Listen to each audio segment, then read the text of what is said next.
descobrimentos do Brasil. Olá, meu nome é Grace Alane, eu vim falar um pouco da história do Brasil. Há muitos anos atrás, os territórios que hoje correspondem ao território brasileiro eram recobertos por matas com árvores de grande porte, entrecortadas por riachos e cachoeiras, na qual era possível perceber uma grande variedade de animais e uma grande quantidade de comunidades indígenas. Bom dia, meu nome é Ana Paula, eu sou do 4º ano. Nós vamos falar um pouco sobre o modo de viver dos indígenas. Bom dia, meu nome é Elisa, eu sou do 3º ano.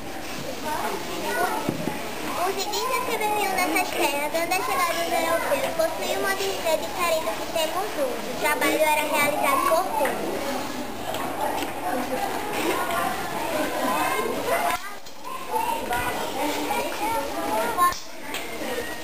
Quando os colonizadores chegaram aqui, ficaram admirados com as terras que encontraram. Terra à vista!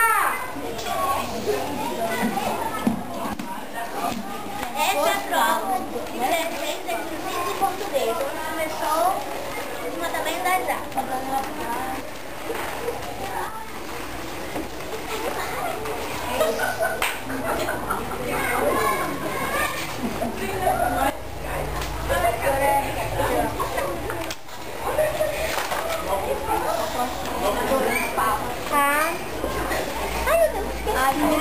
A admiração foi tanta que Pero Vaz de Caminha, escrivão da Escola de Cabral, em 1500 escreveu a carta ao rei de Portugal, falando o seguinte: próximo ao mar, esta terra é muito plana e bonita, mas interior nos pareceu muito grande, porque nas primeiras horas não podíamos ver senão terra com muita árvore, há muita água.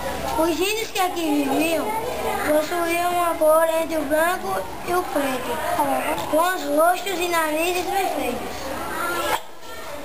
A nossa viagem continuou, pois esta é a árvore que deu origem ao nome da nossa terra. Por ela, os portugueses exploraram ainda mais o nosso país, em busca de riquezas, iniciando assim o processo de devastação da nossa natureza brasileira, influenciando no início do desenvolvimento na nossa vegetação, uma madeira da cor da grana do nosso país. Quando os portugueses chegaram ao litoral da terra que hoje compõe o Brasil, interessaram-se pela exploração de uma madeira que existia nessa região. Ela era conhecida como pau-brasil. O pau-brasil recebe esse nome porque a sua madeira é avermelhada da cor de braga.